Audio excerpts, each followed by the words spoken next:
Good day, everyone, and welcome to the 700 Club Asia. When we look for love, real, lasting, unconditional love, we often search in all the wrong places. We search in relationships, in achievements, in acceptance from others, and many times we end up more broken than before. Totoo yan, no, Peter? At iyan ang karanasan ng maraming tao na naghahanap ng pagmamahal sa maling direksyon. Ngunit sa bandang huli ay nasaktan.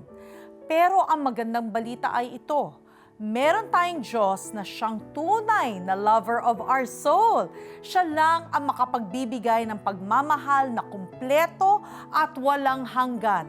Panoorin natin ngayon ang mga kwento ng mga taong nakahanap ng tunay na pagmamahal sa Kanya. Simulan natin sa kwento ng isang babaeng inabandona ng ama dahil sa ibang babae. Panoorin natin ang kabuuan ng kwento niya.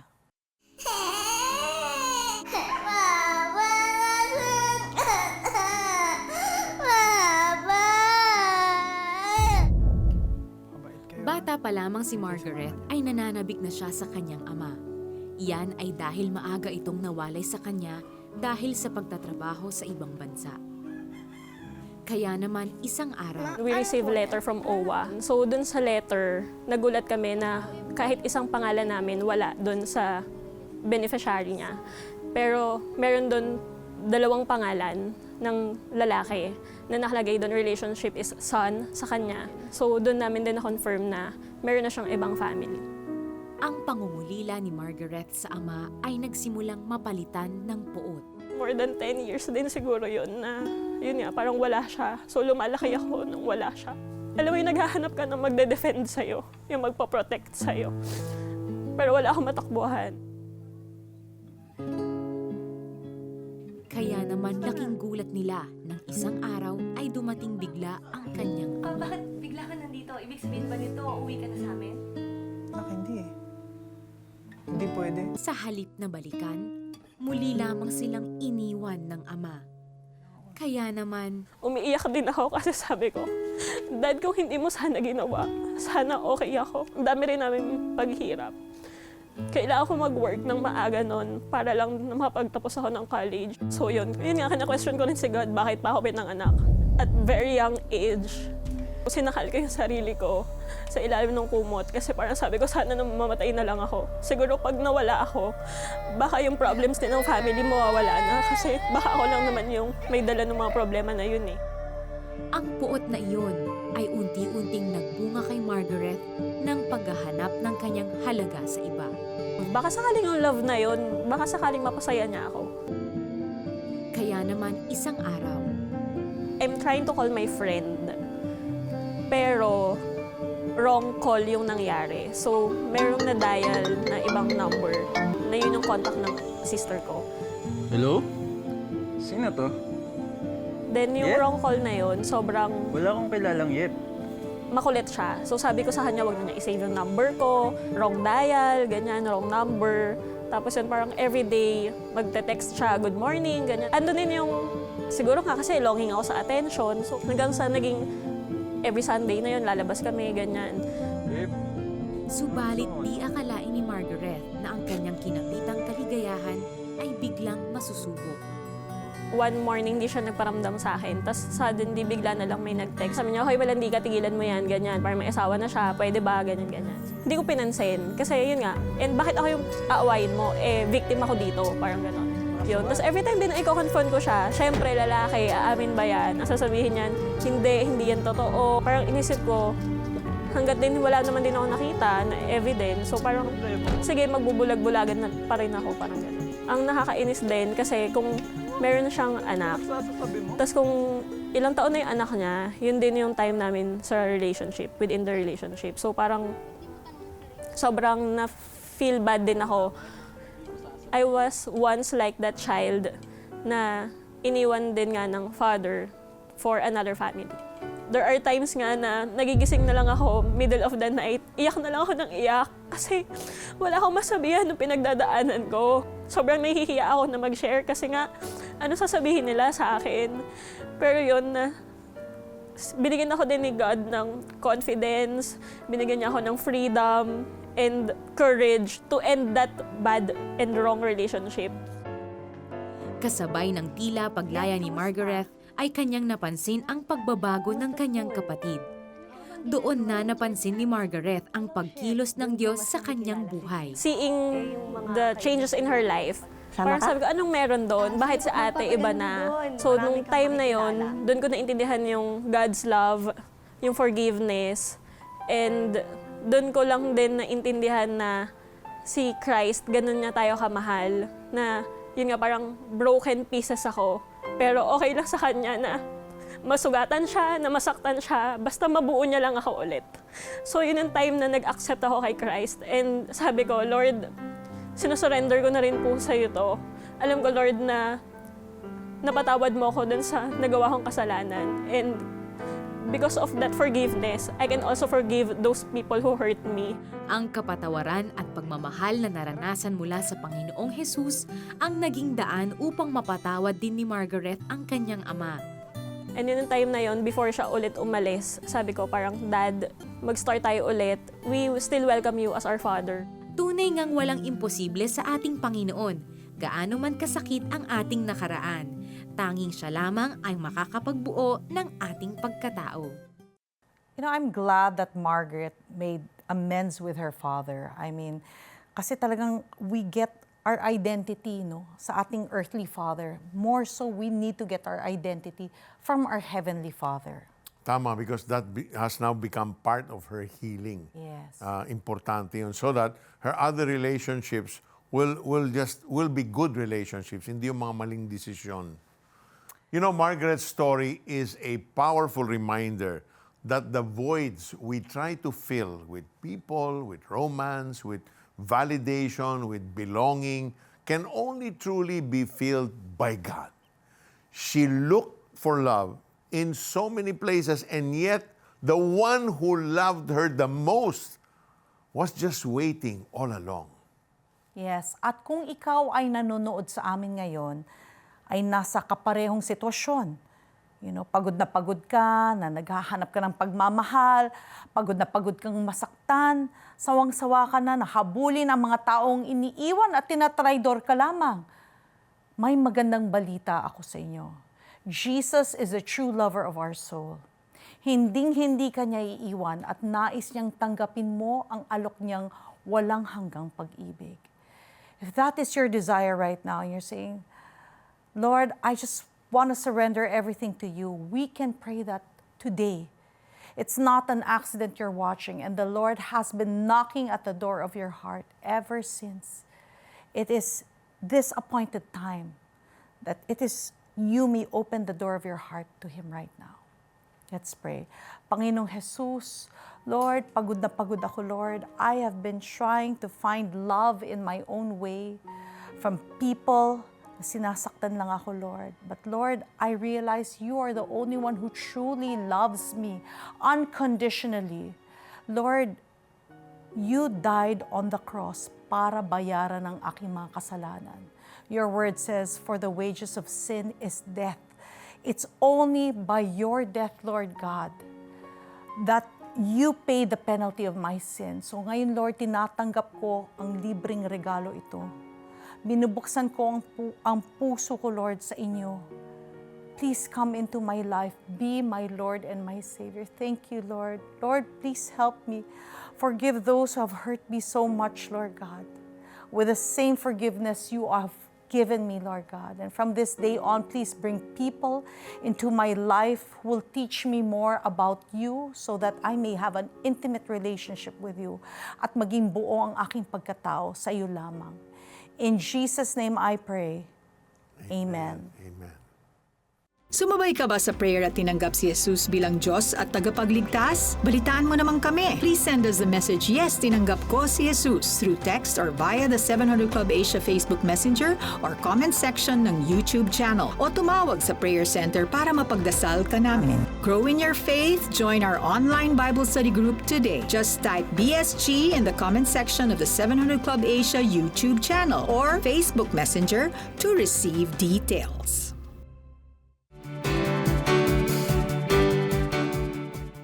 We have online followers who posted their prayer requests on the 700 Club Asia Facebook page.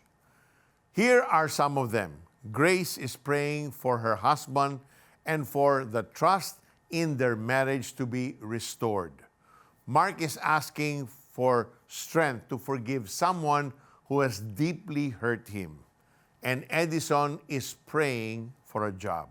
Let's pray for them. Father, in the name of Jesus, hear our needs from those who put their trust and hope in you. So even now we pray for Grace. In the name of Jesus, we pray for her husband that he be healed and that you would come be the anchor, the center of their marriage, restore their marriage, make it brand new in the name of Jesus. We pray for Mark. Give him strength and grace to forgive that one who hurt him. Lord, you said, "Forgive as I have forgiven you." Give him now your supernatural strength to release forgiveness in the name of Jesus. And so, Lord, we pray for Edison, Lord, that he will have a job. He's been looking for a job. Open now those doors for him, that he will have a job where he can release his talents and abilities and enjoy that job, a good job that will provide for him. In Jesus' name, amen and amen. Amen. And Father, we thank you for all those that are watching now that need a healing touch from you. Lord, there's someone that you're healing now who has constant migraines. Release your healing touch in Jesus' name. Someone who has seizures. The Lord is healing those seizures. You're not going to have seizures again. Receive that, kapatid, in Jesus' name. Someone who is suffering from cancer of the stomach, the Lord is releasing His supernatural healing, and we're declaring now in the name of Jesus, through the power of His blood, cancer, you must go. You cannot stay in Him any longer in Jesus' name. In There are Jesus' also name. people who are watching right now with different respiratory diseases. There are some people also have allergic rhinitis na activate, no? And the Lord, He wants to clear your lungs, clear your passageways. So in the name of Jesus, He is healing you right now. You'll be able to breathe well. There are also people right now with their allergies na dumadami. So the Lord, He also wants to clear your skin. He wants to clear those allergies. In the name of Jesus, you are healed. In Jesus' name, amen. Amen and amen. Thank you, Lord. Narinig ng Panginoon ang bawat panalangin natin. He is close to the brokenhearted, and He will not let you go. Keep holding on. Keep pressing in. Let's continue to push. Pray until something happens.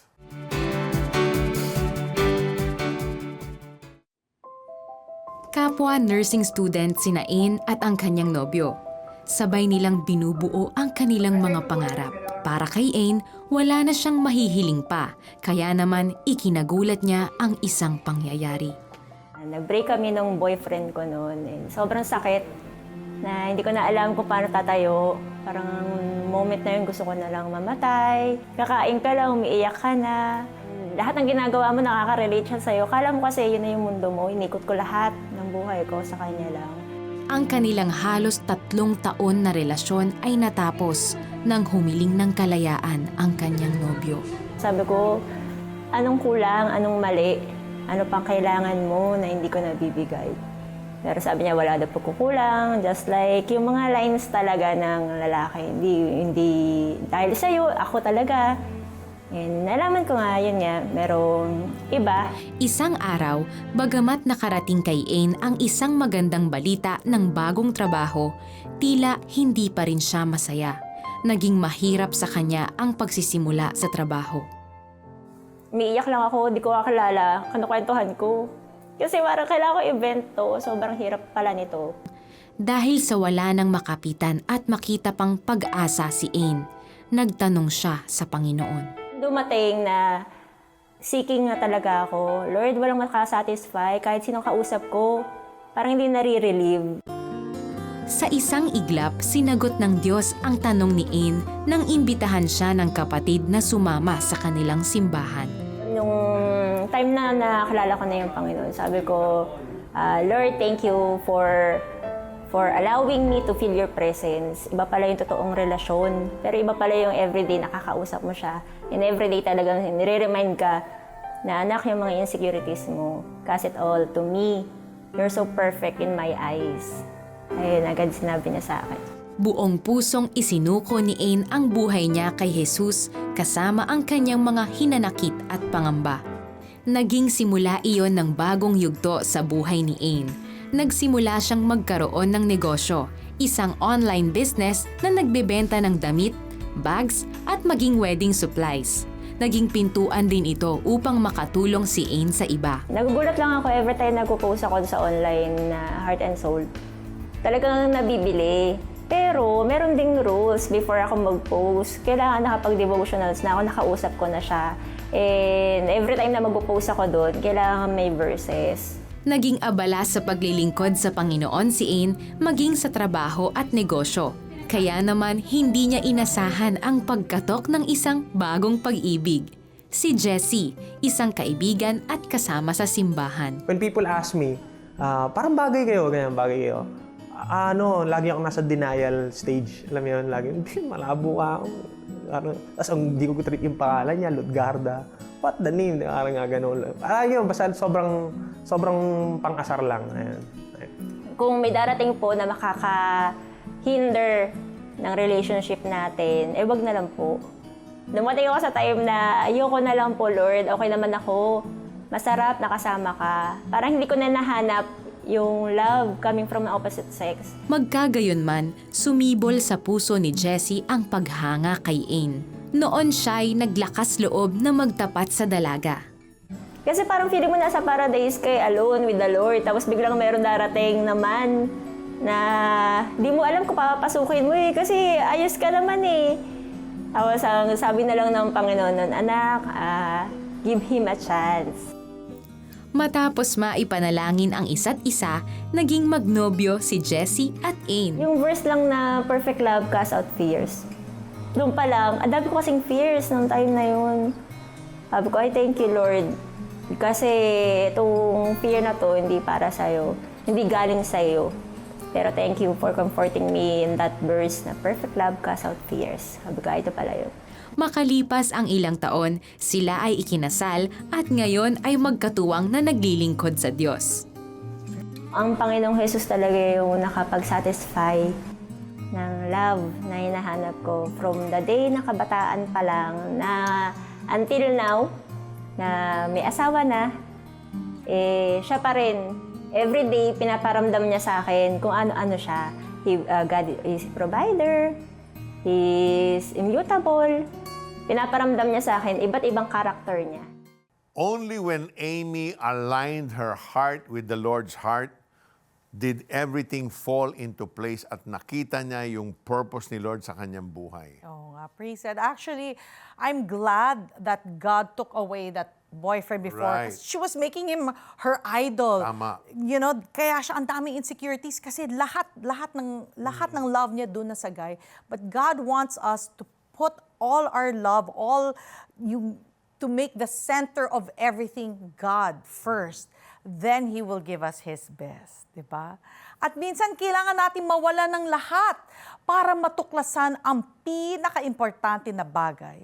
At yan ang pag-ibig ng Diyos. Ang betrayal na naranasan ni Ain ay naging simula ng isang bago at mas magandang kabanata ng kanyang buhay. Tama. And that's the beautiful thing about God's love. It doesn't just heal the wound, it replaces it with something far better, greater than what we lost. God is the lover of your soul, and He always has a plan. We still have one more story for you when the 700 Club Asia returns, kaya don't go away.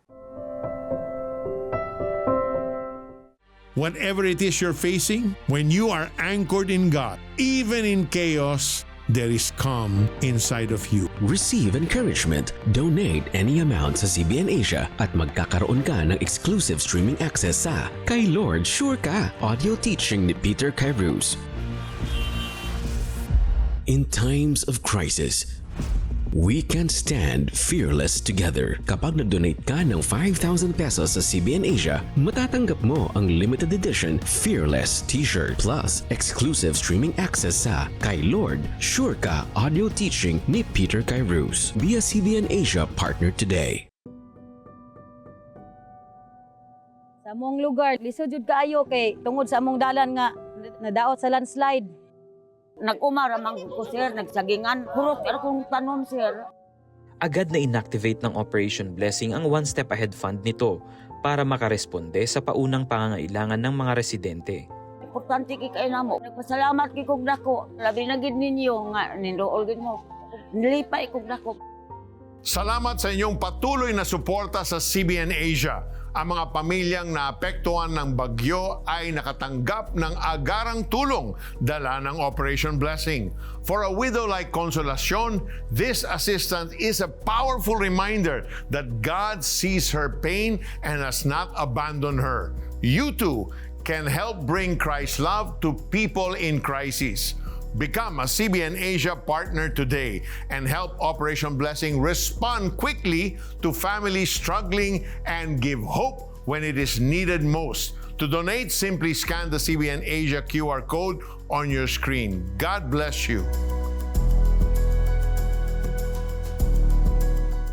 Blessing more people through CBN Asia is fast and easy using your GCash app. Just tap the QR button to scan CBN Asia's GCash QR code. Enter the amount you want to give. Tap Next, then Pay. Send a screenshot of your receipt to CBN Asia via Facebook Messenger or email partnership@cbnasia.org so we can acknowledge your donation. To make future donations faster, save CBN Asia as a favorite biller in your GCash app. Tap the bills icon, choose Add Biller, select CBN Asia, and enter your details. Then tap Save. Be God's hand of blessing. Give today.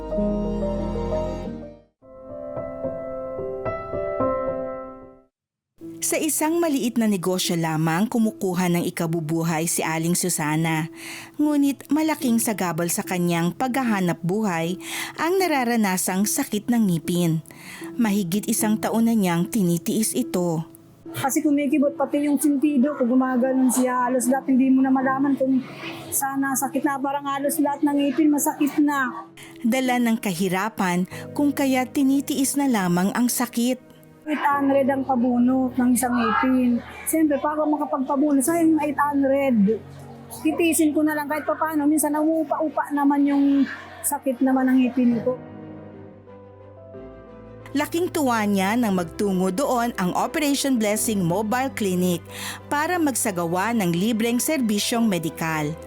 Kabilang siya sa higit 200 residente sa 4 na barangay na nahatiran ng tulong ng araw na iyon. Sobrang saya ko. May salamat sa Diyos na nakawakas. Makakatulog na akong maayos ng tulog na hindi na kumikibot ang ngipin ko. Nagpapasalamat ako sa Operation Blessing. Kami po ay sobrang nagpapasalamat. At sana po patuloy po kayong sumuporta at patuloy po natin sama-sama tulungan ang ating pong mga kababayan. God bless you. Susana's story may seem simple, a toothache, a free dental extraction, but it reminds us that God cares about the very practical and physical needs of people. Kung nais niyong maging bahagi ng pagtugon sa pangangailangan ng mga taong katulad ni Susana, maaari kayong makiisa sa misyon ng Operation Blessing sa pamamagitan ng CBN Asia. I-scan ang QR code na nasa screen para malaman kung paano. We still have something special for you when the 700 Club Asia returns. Don't go away. Whatever it is you're facing, when you are anchored in God, even in chaos, there is calm inside of you. Receive encouragement. Donate any amount sa CBN Asia at magkakaroon ka ng exclusive streaming access sa Kay Lord Sure Ka, audio teaching ni Peter Kairos. In times of crisis, We can stand fearless together. Kapag nag-donate ka ng 5,000 pesos sa CBN Asia, matatanggap mo ang limited edition Fearless t-shirt plus exclusive streaming access sa Kay Lord, Sure Ka audio teaching ni Peter Kairos. Be a CBN Asia partner today. Sa among lugar, lisod jud kaayo kay tungod sa among dalan nga nadaot sa landslide. Nag-umar man ko sir, nagsagingan. Hurot kung tanom sir. Agad na inactivate ng Operation Blessing ang One Step Ahead Fund nito para makaresponde sa paunang pangangailangan ng mga residente. Importante kay kayo namo. Nagpasalamat kay kog dako. Labi na gid ninyo nga nindool gid mo. Nilipay kog dako. Salamat sa inyong patuloy na suporta sa CBN Asia. Ang mga pamilyang naapektuhan ng bagyo ay nakatanggap ng agarang tulong dala ng Operation Blessing. For a widow like Consolacion, this assistance is a powerful reminder that God sees her pain and has not abandoned her. You too can help bring Christ's love to people in crisis. Become a CBN Asia partner today and help Operation Blessing respond quickly to families struggling and give hope when it is needed most. To donate, simply scan the CBN Asia QR code on your screen. God bless you.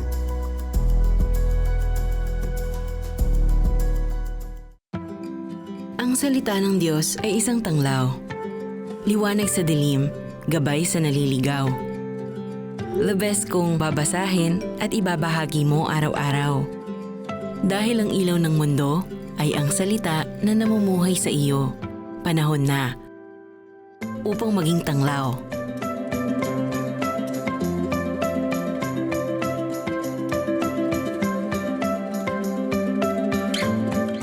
Blessing more people through CBN Asia is fast and easy using your GCash app. Just tap the QR button to scan CBN Asia's GCash QR code. Enter the amount you want to give. Tap Next, then Pay. Send a screenshot of your receipt to CBN Asia via Facebook Messenger or email partnership@cbnasia.org so we can acknowledge your donation. To make future donations faster, save CBN Asia as a favorite biller in your GCash app. Tap the bills icon, choose Add Biller, select CBN Asia, and enter your details. Then tap Save. Be God's hand of blessing. Give today.